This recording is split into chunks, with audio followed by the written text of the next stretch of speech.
It has been far too long since I made a video. I have taken a much longer break than I thought I would. My life has been a little crazy these past couple of weeks, but I'm back. It's time to cook. Let's make something good. This is a 17-pound brisket. Do I have a cutting board big enough for this thing?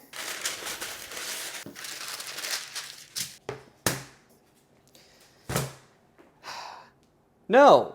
But listen, I've always tried to make the best of what I currently have in my kitchen, and parchment paper and a largish cutting board, that's all I got, so we're gonna make it work. We're gonna turn this guy over. Come on over here, because we wanna open the package on the fat side. We're just gonna go ahead and use one of my small knives. We're gonna go ahead and score this package, and I'm doing it on the fat side because I'm gonna trim this brisket, and we're gonna trim it down by a lot. And if we score the package on the fat side, we don't risk accidentally cutting into the meat. As far as the knives I have with me, I have my very small petty knife. Then I have my very large Victorinox, not quite a boning knife. I think it's a carving knife. I should probably get a smaller boning knife, but hey, you know what? Big knife. My brain was trying to say something witty with that statement, and then it just completely blew out. So let's keep going. Now, first things first, I'm actually gonna go ahead and turn this back on over to the meat side, because the first thing that I'm gonna remove is this right here. This is, I believe, the kernel, otherwise known as the decal. It is a very large amount of fat on this brisket, and this is not going to render down when we smoke this thing. So, I'm gonna go ahead, let me see if I can use the big knife on this. Yeah, that's pretty good. And cut across, removing this very large glob of fat right here. And we're not gonna waste any of this. I'm gonna be keeping these scraps off to the side. I need to get my red bowl, but I'm gonna put everything that I trim off that can be used off to the side, vacuum seal it, put it in the freezer, use it for ground beef, use it for burgers, use it for all kinds of stuff. So there's my bowl. All right, cool. The next thing we're gonna do, we have a lot of silver skin. We have a lot of this stuff here, which is not gonna render down either. It's gonna become stringy, it's gonna become tough. It's not gonna be any good to eat. So we're gonna go ahead and clean as much of that silver skin off as we can, keeping as much of the meat on as I can. This is gonna take a while, so I'm gonna go ahead and stop recording and come back when I'm done. All right, so I've gone ahead and made this kind of as smooth as I can. There's some jagged edges here, there's some frayed edges here. What I'm doing now is I'm cutting some of the edges here. Some of what you see here, this like brown discoloration, this oxidation, and this kind of like rough frayed cut. This is from the butcher shop, and we need to trim that down. We need to make this edge as smooth as we can, because stuff like this, these rough edges, this is bad for the roasting, or for the smoking, right? This stuff will burn, it'll get crispy, it won't taste very good, and I will come back when I have it done.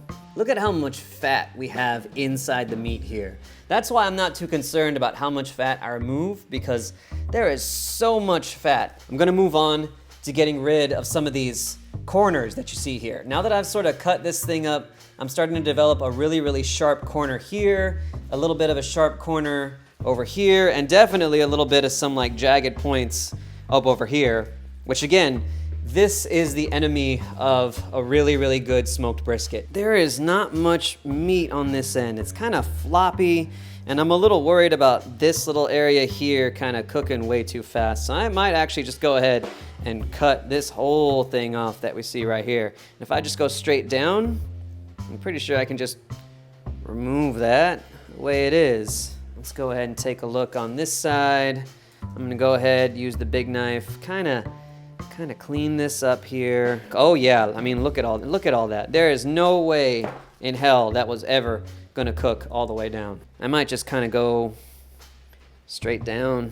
Yeah, a little bit of meat on the end there. You can see that poking through. Was that a mistake? I don't know, but damn, that's a lot of fat. I mean, this is hard fat too. Let's go ahead and flip it.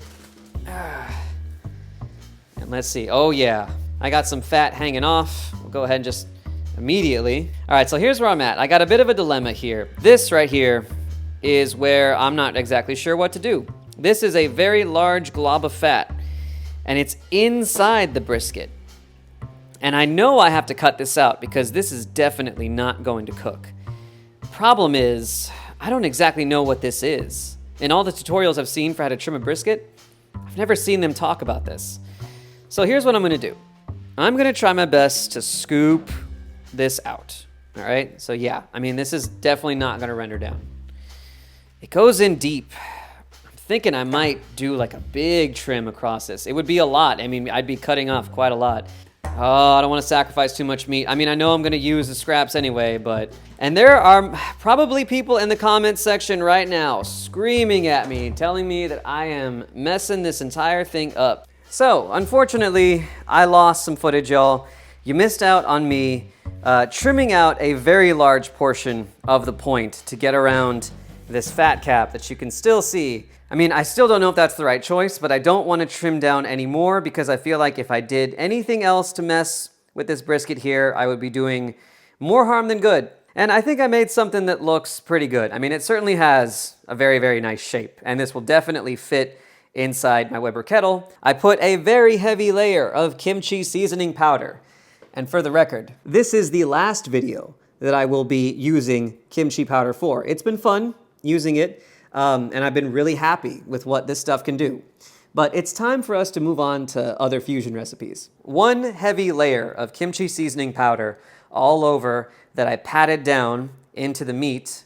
And then I covered that up with a layer of salt and pepper blend, and I pushed that down into the meat. This should help give us a very, very nice bark on the outside of this thing when it's in the smoker. So, this is going to go in my fridge for 12 hours.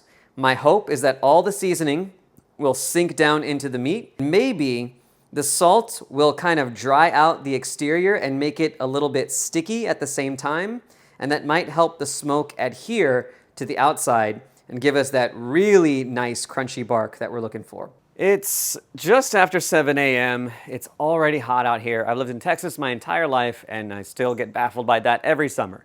But we're here in my outdoor space, which I just had built. I'm really looking forward to bringing y'all more content out here. But I have my grill. We're gonna be using my Weber kettle to do this smoke. And I'm gonna use my phone to get up close as to what exactly we're gonna be doing here. What I'm gonna be using here is something called the slow and sear, right? That's this container that we have right here that is pushed over to one side.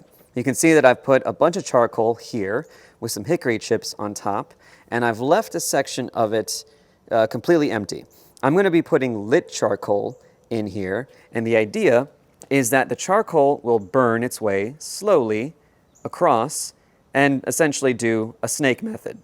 This is going to be great because it's going to allow us to get a lot of smoke. It's going to slow burn, so it'll have heat, but it'll last for a long time, which for a brisket is exactly what we need.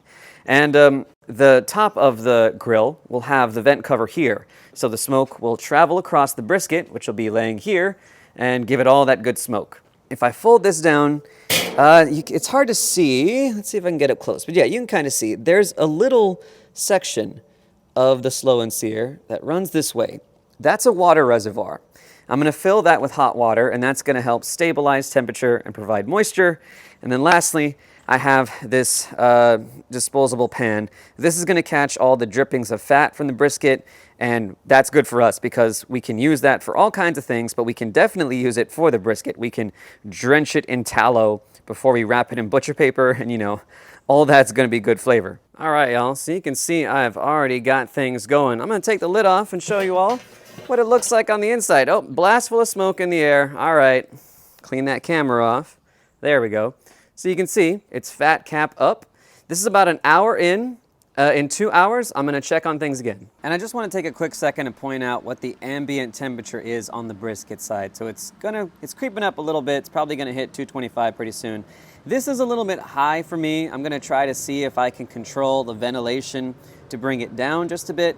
But this is pretty good. I definitely don't want to be creeping much past this. I'm going to try to see if I can get it down to 210. We'll see how that works. So we are at the 2 hour mark. So it looks like we got a little bit of fast cooking along this edge here that I couldn't quite round out. And we might have, oh yeah, we definitely have some fast cooking along this end, but that makes sense because that side is closer to the charcoal than the other side. So Here's what I'm going to do. I'm going to go ahead and turn this brisket around so that we cook this side evenly. And then, I mean, it looks like the flame is starting up on its own just by it being open, so that should start smoking again. I'm going to keep the dampers real low, and then let this go for another 2 hours. Here is where we are at 4 hours. We are definitely getting some good color, a little bit of pooling of juices here. Let's see what temperature we're at here on the point. 155. Okay, so we're not quite where we want to be yet. I'd want to be around 160. So what about here on the flat? About 155 as well. All right, so you know what? I'm going to let this go for about another hour, because at 165, 170, that is when I'm going to go ahead and wrap this thing. All right, y'all, another hour has passed, and this is what we're looking at right here. We definitely have some better color coming in here. I also, let me see if I can come around this angle, propped up my brisket with a ball of aluminum foil so that all the drippings that were pooling here could actually fall down into the container. Now, let's go ahead and check, other way, temperature. All right, so we're hitting 160. Oh, a little bit higher than that. All right, so we're definitely creeping up in temperature in this area. Let's go ahead and go to the flat, and not much. So we're hitting what's called the thermal stall, which is just a way of saying that this brisket is beginning to lose moisture and it's starting to cool itself off, and we need to intervene if we want to raise the temperature, because if we don't do something, it's going to take hours for the internal temperature of this thing to come up. So we're going to go ahead, wrap this in butcher paper, and then when we do that, we're going to put it back here, and we're going to put more charcoal in. We're going to really kick this thing up so that we can break through the thermal stall. We can get this thing done. We got to wrap this thing tightly. I have no technique for how to do this. I am going to wing it. Let's see. If I wrap it like this, that closes it that way. And if I wrap it like this, that closes it that way. If I bring this flap over, that'll work. And then if I bring this flap over, the fat cap, which is this side, still needs to stay up when it goes back on the grill. Grab these loose edges, tuck them underneath. This doesn't look too bad. I'm going to very carefully pinch these sides in, and using the GoPro, we will come back on over to the grill. That's what we have. Now, we need more charcoal. All right, y'all, I've added a bunch more charcoal to the inside. Ooh, we're getting some smoke. So we'll go ahead, close that down, take the lid, put it back on. There we go. And we're going to open this up. And now, with more ventilation, the temperature is going to really kick on up, and that's what we want. And at hour 8, somehow it has randomly decided to start raining with the sun fully out. This is surreal to see.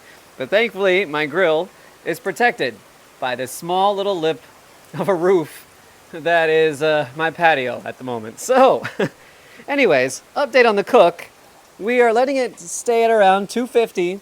It is very tender inside, but I'm letting it go for 1 more hour. And at 1 more hour, I am pretty confident that we can take it out of here, and then we'll do a full breakdown of what it looks like inside.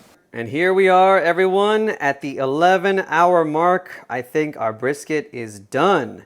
Now, I'm going to take this thermometer, and I'm not going to read for temperature. I'm just going to go ahead and poke it in here and just feel like how little resistance there is to me poking around. Like, yeah, oh my God, there's nothing at all. And then also here, yeah, absolute, look, nothing at all. Not a single bit. This is amazing. My oven is going to heat up to 160, and this brisket is going to go in the oven for 12 hours. See, the reasoning for this, let me see if I can turn the camera around.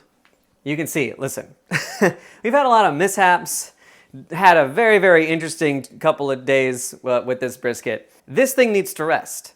If I let it rest for 6 hours, it'll be done by midnight. And I love brisket, but I don't love brisket that much. So I'm gonna put it in the oven for 12 hours, and then tomorrow for breakfast, we're gonna make something really awesome with this. It is 7:30 the next day, and the brisket has been in the oven for a little over 12 hours. Let's go ahead and take it out. There we go. We'll go ahead and set this down. Oh boy. It's looking really good. The bark is looking really good. It's really, really solid. It's dark. Let's do the fun part. Let's cut into it. Oh my God, look at that, look at that, look at that. And of course, I'm gonna use my phone to get in nice and close to get the shot that everybody loves to get.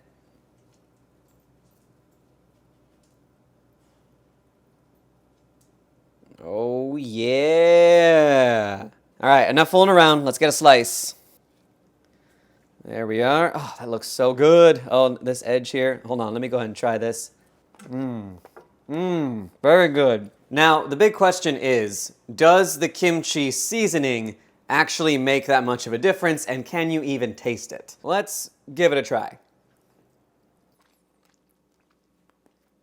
It's very, very subtle. I hardly taste any kimchi in this at all. I taste a little tiny bit of seafood flavor somewhere in the middle, but honestly, I think the kimchi seasoning is kind of wasted. I taste the salt and pepper more than anything. Now, of course, the next thing we can do is just take the kimchi seasoning itself on the cooked brisket and see what happens. So I'll take this little piece right here and I'll kind of, there we go, that's a good amount. And I'll just scoop this up and I'll just try this straight away. Whoa, that is good. Woo! So the big takeaway is that kimchi seasoning doesn't really do much to the brisket if you apply it before cooking. It does a whole hell of a lot when you apply it afterwards. But if you think that this is all I'm gonna eat right now at this hour when I've worked so hard, you are very mistaken.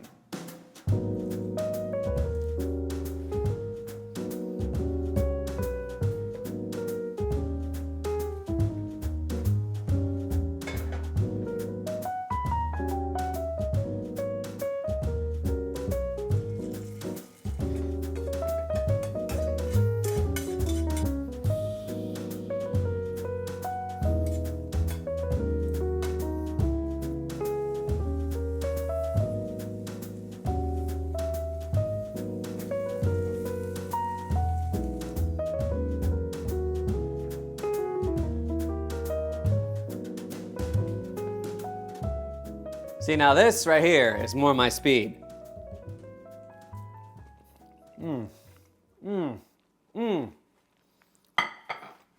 This is so good.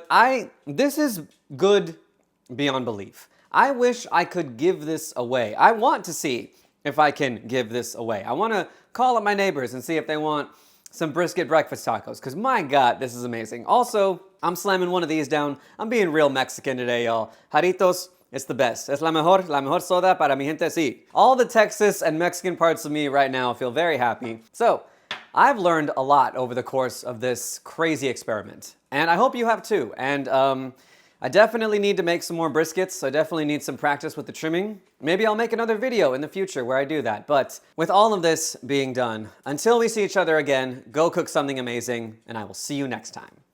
Hudson, come. Good boy. Sit. Sit. Good boy. Down. Down. Good boy. Now, can you catch it? Let's see if you can catch it. 1, 2, 3. Oh, so close.